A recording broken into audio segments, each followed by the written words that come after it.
Bismillahirrahmanirrahim. Assalamualaikum warahmatullahi wabarakatuh. Baik, anak-anak, hari ini kita kembali lagi belajar mengenai tema, yaitu tema 6 tentang subtema 1. Materi hari ini itu tentang makna proklamasi masyarakat madani tentang pubertas.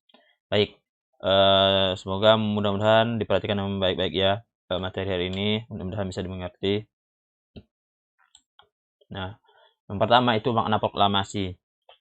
Seperti kita ketahui bahwa proklamasi Indonesia itu diproklamasikan pada tanggal 17 Agustus 1945. Nah, isi dari teks proklamasi tersebut yaitu kami, bangsa Indonesia, dengan ini menyatakan kemerdekaan Indonesia. Hal-hal yang mengenai pemindahan kekuasaan dan lain-lain diselenggarakan dengan cara seksama dan dalam tempo yang sesingkat-singkatnya. Jakarta, hari 17 bulan 8 tahun 1945 maksudnya sini ya, atas nama bangsa Indonesia Soekarno-Hatta. Nah, dari teks ini kita bisa melihat ada 2 poin penting, yaitu pertama, ini adalah pernyataan bahwa Indonesia menyatakan kemerdekaannya nih, alinea pertama. Kami bangsa Indonesia dengan ini menyatakan kemerdekaan Indonesia. Nah, ini merupakan deklarasi atau pernyataan resmi bahwa Indonesia sekarang merdeka gitu. Nah, ini pernyataannya. Kemudian yang kedua, yaitu hal-hal yang mengenai pemindahan kekuasaan dan lain-lain diselenggarakan dengan cara seksama dan dalam tempo yang singkat-singkatnya. Nah, di alinea kedua ini ya, ini maksudnya adalah karena setelah Indonesia merdeka itu kan menjadi sebuah negara. Nah, dalam sebuah negara itu ada istilahnya kekuasaan, ada pemimpin, ya, ada tempat ibu kotanya. Nah, dalam membentuk sistem kenegaraannya, maka dibuatlah dengan cara seksama dan dalam tempo sesingkat-singkatnya. Maksudnya dengan secepat-cepatnya dibuat nih, ya. Namun bukan berarti dengan buru-buru ya. Jadi karena udah merdeka nih, maka harus disusun nih sistem kenegaraannya seperti apa, seperti itu. Nah, ini yang dimaksud dengan proklamasi. Nah, sebagai contoh ya, misalkan nih ketika sudah merdeka maunya tuh negaranya seperti apa? Nah, apakah sistem presidensial, apakah parlementer? Nah, kemudian dari ibu kotanya di mana, ya, ibu kota negaranya di mana, kemudian provinsinya seperti apa. Nah, seperti itu. Kemudian selanjutnya, makna proklamasi kemerdekaan Indonesia. Nah, sekarang dari teks itu, bahwa ketika Indonesia merdeka itu ada makna-makna yang perlu kita perhatikan. Yang pertama, merupakan akhir penjajahan kaum kolonialis bagi bangsa Indonesia. Nah, dengan ditandai proklamasi tadi, kemerdekaan Indonesia, maka Indonesia menyatakan bahwa Indonesia itu tidak bisa lagi dijajah. Indonesia itu bukan lagi jajahan kaum kolonialis, yaitu bangsa Belanda, Jepang, ya, nah, dan lain-lain. Nah, kemudian yang kedua, memberikan kesempatan kepada seluruh rakyat untuk menjadi masyarakat yang mandiri dan cerdas dengan nilai-nilai budaya yang tinggi. Nah, karena sudah tidak lagi dijajah, maka bangsa Indonesia sendiri yang menentukan arah negaranya. Nah, mau masyarakat seperti apa, maka masyarakatnya harus mandiri. Nah, dengan budayanya masing-masing. Maka dengan ini Indonesia itu bisa terbentuk ya, kemudian membentuk negaranya tanpa harus campur tangan negara lain. Nah, maksudnya seperti ini. Ketika Indonesia menentukan arah negaranya, maka tanpa harus campur tangan negara yang telah menjajah Indonesia tersebut. Nah, walaupun ya pengaruh-pengaruh terhadap negara Indonesia itu masih ada ya, seperti hukum-hukum yang digunakan di Indonesia itu kan masih ada kaitannya dengan negara penjajah dulu. Nah, seperti itu.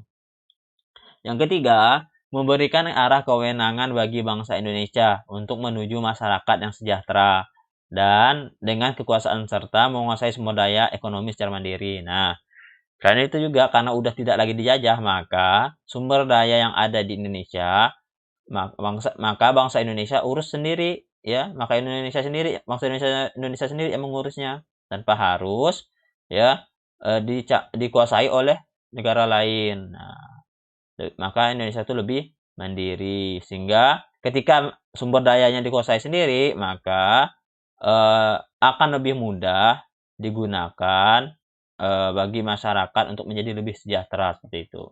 Nah, yang keempat, merupakan pernyataan kemerdekaan dan bebas dari belenggu penjajahan, serta sekaligus membangun kehidupan baru menuju masyarakat Indonesia yang merdeka, bersatu, berdaulat, dan adil dan makmur. Nah, ini jadi kita juga jadi bebas nih ketika udah merdeka, bebas dari penjajahan. Kita tidak lagi bisa disuruh-suruh oleh para penjajah, ya.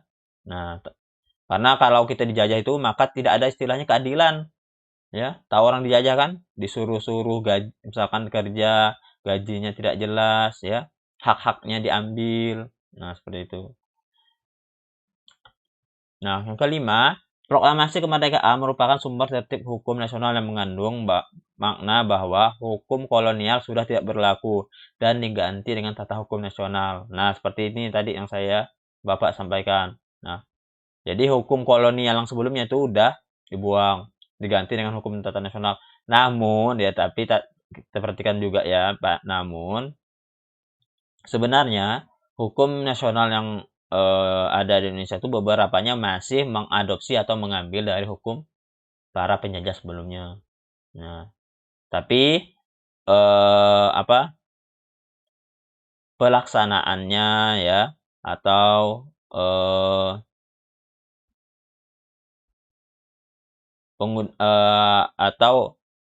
lebih banyak, ya, hukum yang digunakan tuh hukum yang bukan kalau hukum kolonialis ini kan berarti hukum yang berisi seperti hukum kewenangan terhadap rakyat bangsa Indonesia itu tidak ada, ya, tidak dihilangkan ketika sudah merdeka. Namun beberapa hukum yang seperti hukum apa namanya istilahnya, kriminal, ya, kalau di itu KUHP. Nah, itu ya masih ada beberapa yang mengambil dari hukum bangsa kolonial. Yang keenam, yaitu proklamasi merupakan kewenangan kepada seluruh bangsa Indonesia untuk menjaga dan mempertahankan kedaulatan negara dari rongrongan. Nah, yang ketujuh, proklamasi merupakan alat hukum internasional untuk bangsa Indonesia dalam melakukan kerjasama internasional. Nah, dengan adanya pengakuan bahwa deklarasi ini Indonesia sudah merdeka, maka Indonesia menjadi negara yang mandiri, negara yang berdaulat, sehingga bisa melakukan hubungan internasional atau kerjasama internasional dengan negara yang lain, seperti itu.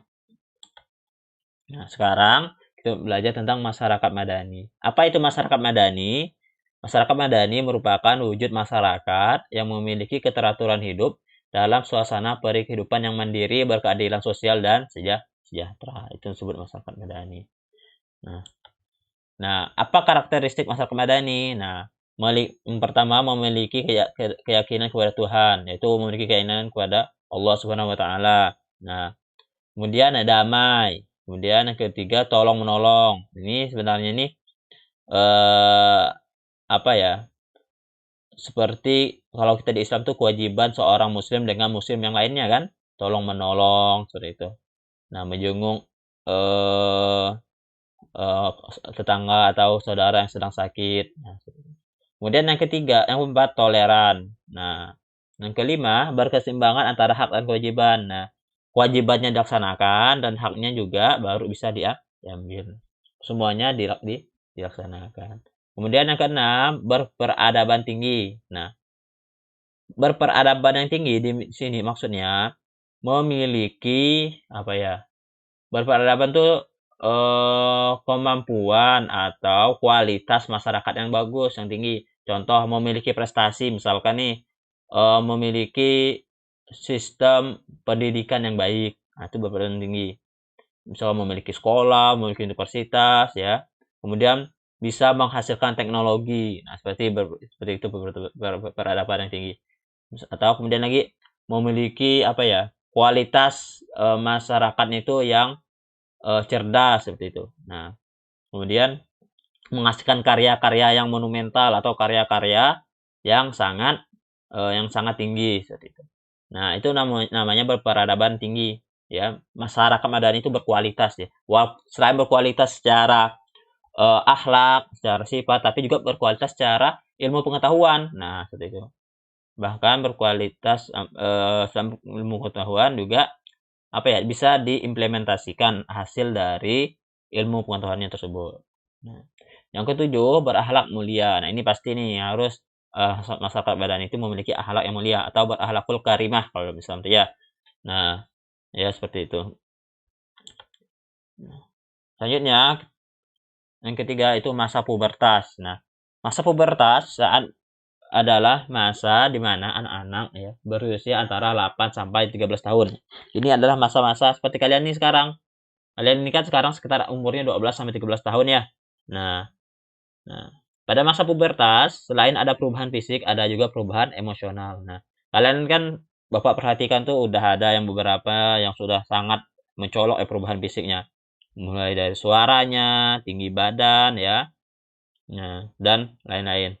Nah, namun ya, selain ada perubahan fisik juga nanti ada perubahan emosional. Kenapa ada perubahan emosional? Nah, di sini nanti kita bahas. Nah, karena perubahan emosional ini bisa terganggu ya, karena adanya perubahan fisik.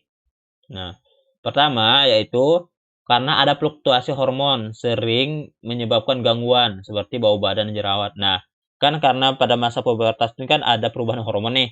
Nah, maka nanti akan ada gangguan seperti bau badan jerawat. Nah, kemudian yang kedua, ada pertumbuhan gigi yang tidak rata. Nah, ini perubahan fisik ya. Nah, kemudian perubahan fisik yang nantinya ini akan mengalami masalah. Ya, ini yang permasalahan perubahan fisiknya yang tidak baik lah gitu, yang ada masalahnya. Yang ketiga, gangguan pertumbuhan yang ditandai dengan tubuh pendek dan obesitas. Nah, kan seharusnya itu pada masa pubertas itu kan pertumbuhan tubuh itu kan sangat cepat ya, maksudnya itu badan mulai tinggi gitu kan. Nah, namun ada juga yang tidak secepat yang lainnya, bahkan ada yang tercenderung tidak menunjukkan perubahan. Nah, yang ketiga, adanya obesitas. Nah, obesitas. Oke. Nah, permasalahan fisik ini ya, dari tiga ini bisa menyebabkan permasalahan atau perubahan emosional. Nah, jadi kalau misalkan nanti ada permasalahan seperti itu, maka apa yang seharusnya kita anak-anak harus lakukan? Nah, yang pertama harus selalu berpikir positif. Nah, misalkan nih, misalkan ada masalah terhadap tubuhnya atau